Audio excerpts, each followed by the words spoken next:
If you're looking for some Debussy to add to your repertoire, then his piece La Fille aux Cheveux de Lin is one of those pieces that to me couldn't have been written by anybody else. And luckily, it's fairly accessible to a lot of we amateur pianists and also popular with great artists, so you can find fantastic versions of it to listen to. So before you do start to try learning this, I highly recommend you do listen to a few good recordings. You'll even find one by the amazing Michelangelo from, countless years ago that's on YouTube still. And I believe the idea of listening to good recordings is an essential part of the first step of my process to learning a new piece, which is that of discover. However, in addition to that, we also need to closely look at the score to see what else we can learn. This piece, to me, the notes aren't particularly that difficult. However, there's an awful lot going on, and so it's quite complex. First, Debussy marks this piece as sans rigueur. Now, the French have an expression, je ne vous tiendrai pas rigueur, which means roughly, I won't hold you to it. Thus, I interpret Debussy's marking as I've given you a time signature, I've notated the rhythm, but I'll not hold you to it. This, I'd say, Debussy wants us to play not in strict time. So I think a little different to rubato, which presupposes a certain give and take in time, if you like. Next, it's in a key signature that many of us will find off-putting. 6 flats means we also have a C flat. To me, C flat and F flat have always felt weird and difficult to read, as they're both on white notes rather than black ones. Of course, this is totally ridiculous, but who can fathom the way the mind works? However, don't let this put you off. Fundamentally, it's a key that is fairly comfortable under the fingers, and the abundance of black notes is often actually very beneficial. We should also think carefully about dynamics. His overall guidance is that it should be very calm and softly expressive. If we look at the entire first page, we simply have a piano marking with various hairpins, a diminuendo, a pure piano, a très peu hairpin. So I'd be inclined to use a fairly broad definition of piano so we can make the most of Debussy's dynamic markings. Finally, whilst often in Debussy pedal isn't marked, it is intended to be played with lots of pedal. We do know that he apparently was against bad pedalling, and I find his music often calls for some degree of ambiguity in the harmonies, yet this needs to be carefully done. As you listen to recordings of it, pay particular attention to the pedal. Next, as always, I like to divide a piece into more manageable chunks. Mostly I use a 3-tier hierarchy. However, given this piece is so short, I think this degree of division would be overkill, so I just split it here into segments as I've shown. Let's look through this segment by segment. This is the way I'd initially go about learning this piece, even though we might be tempted to work on it as a single piece end to end. A good starting point I found was to map out the basic harmonies. Now, I haven't played many pieces with 6 flats, and so my experience of reading in this key signature is much less than, say, in 5 flats, where I've learned a whole range of pieces. I wrote quite a few of the chord names into my score, noting especially the tricky C flat major chords, which have a tendency to make my brain freeze. So in our first segment, we start with an E flat minus 7 chord, which then passes through a C flat major to resolve to a G flat major. As I mentioned earlier, this isn't to be played in strict time, and therefore I most definitely wouldn't fire up the metronome here. However, we should still more or less respect the rhythmic design. As it's in 3/4, there's nothing to stop us from counting out these opening bars in our heads as we go over them initially. I'd recommend as you practice this, focus on these harmonic changes and the gentle rhythm. Equally focus on the pedal to ensure it doesn't become muddy. Our second segment starts with a D flat major, then E flat minus 7, D flat major, then B flat major, and then an E flat major. For the most part in this piece, the chords fit very nicely under the hands. However, there are a few places where Debussy has not marked them to be rolled or prefaced by an acciaccatura. Yet, aside anyone with very large hands, I don't think the chords can be played perfectly together. We have an example of this here with the final E flat major chord in the left hand. Thus, we need to decide how we wish to accommodate this. We have the option to split it or even roll it. We also need to decide whether we do this on the beat or before the beat. You might equally want to hold onto the right hand B flat to keep the sense of legato in the melody. Now, it might sound like a tiny detail. However, if we fail to decide on our approach, it can often lead to little hesitations as we then play. Our next segment introduces that other weird note, the F flat. So again, we can think through the harmonies as we practice this segment. We can note that it reintroduces the rhythm from the first segment.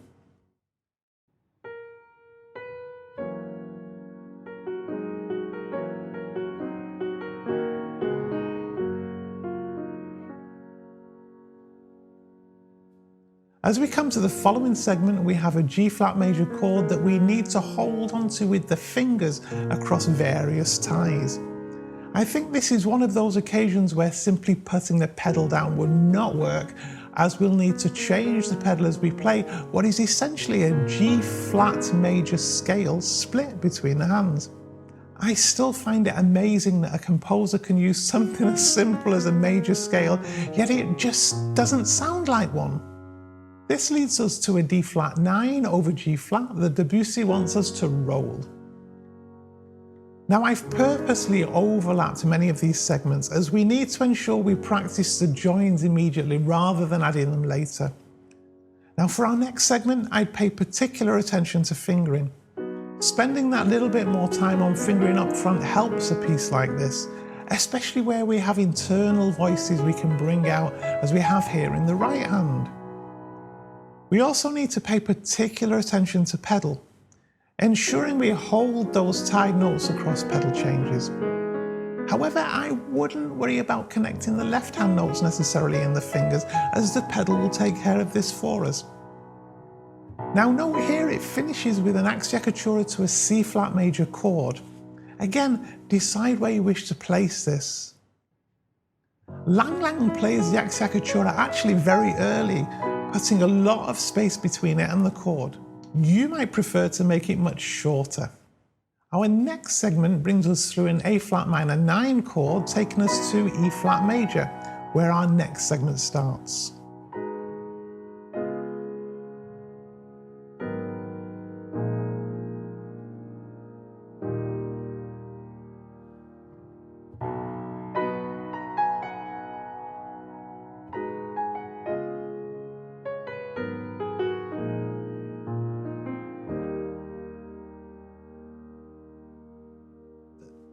This then takes us to the climax of the piece with a mezzo forte dynamic.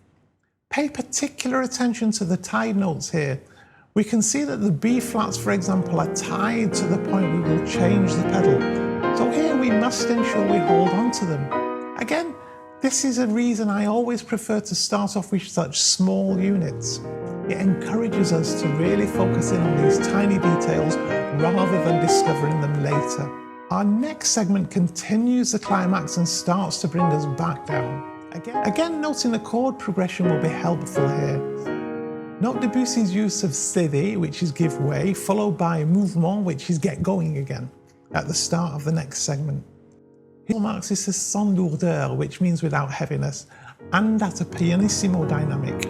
This segment and the next have us playing both hands almost exclusively on the black keys, and I'd work on each one independently at first.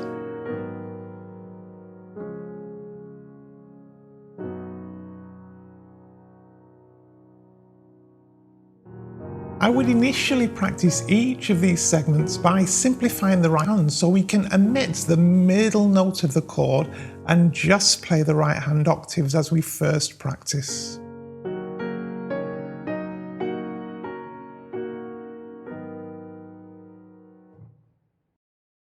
I found they benefit from using a natural fingering. Now by this I mean, if we allow our hands to rest gently across the keys, then the middle note in the right hand will fall naturally under either 2 when we have an interval of a 4th, or 3 when the interval's a 5th. Try this out and see how it feels to you. We can then annotate our score with this middle finger, which will then help our reading, as we don't need to think too much about the middle note in the right hand.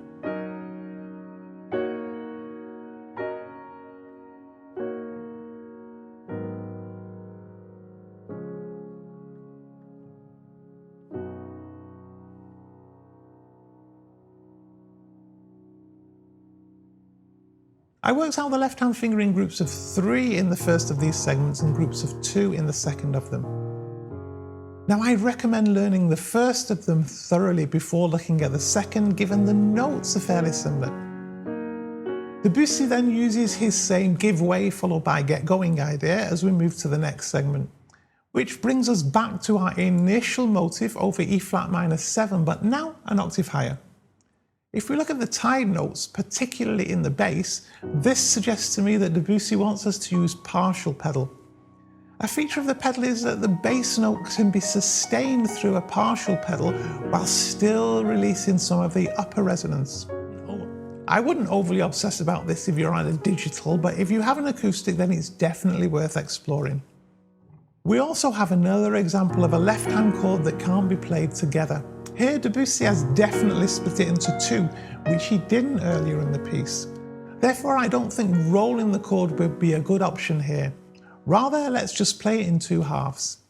In the next segment, Debussy tells us that it should be murmured and held back little by little. Note we have a pianissimo dynamic that needs to gradually go down to pianissimo, so again, let's give this a fairly broad definition. I found practicing this using the add-on method helped, as well as settling on a defined fingering scheme. I use 5 on the upper of all the melody notes.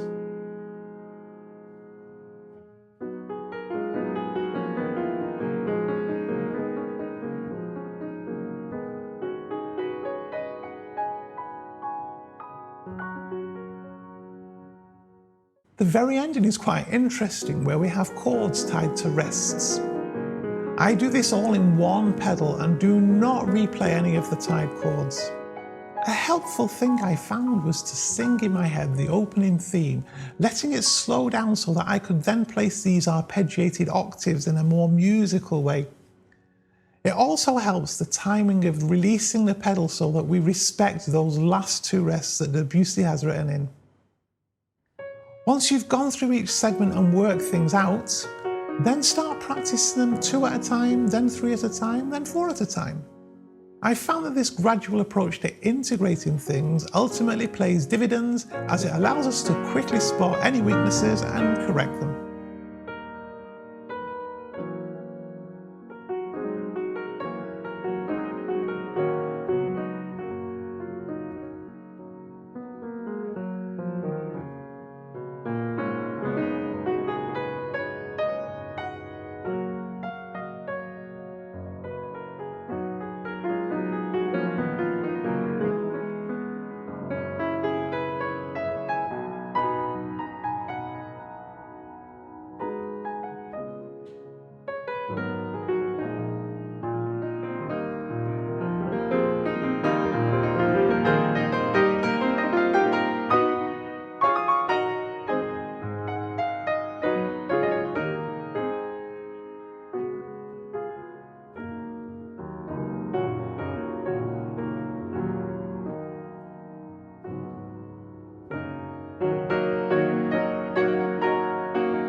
Good luck with learning this fabulous little piece. You can download the breakdown and some practice notes from the link in the description below. And if you'd like to learn a different piece by Debussy, what about the Claude de Lin? It's always worth looking at. And the video linked here gives you a tutorial on that. If you're not already, please do subscribe to Tommy's Piano Corner. Don't forget to hit that little bell icon so you're notified of new videos as and when they're released. I thank you very much for watching today and look forward to seeing you very soon.